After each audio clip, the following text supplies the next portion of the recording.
I'll guide you through how to use Milanote. If you found this helpful, don't forget to like and subscribe. Go to milanote.com and log into your account or sign up if you're new.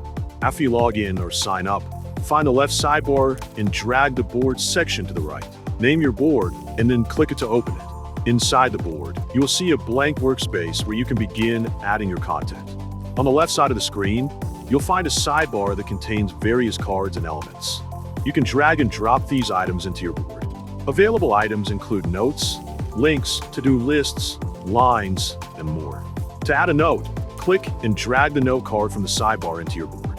Click on the note and begin typing your content inside it. To add a to-do list, drag the to-do list card into the board the same way. Once the card is in place, press Enter on your keyboard to add more list items. If you want to connect cards visually, use the line tool.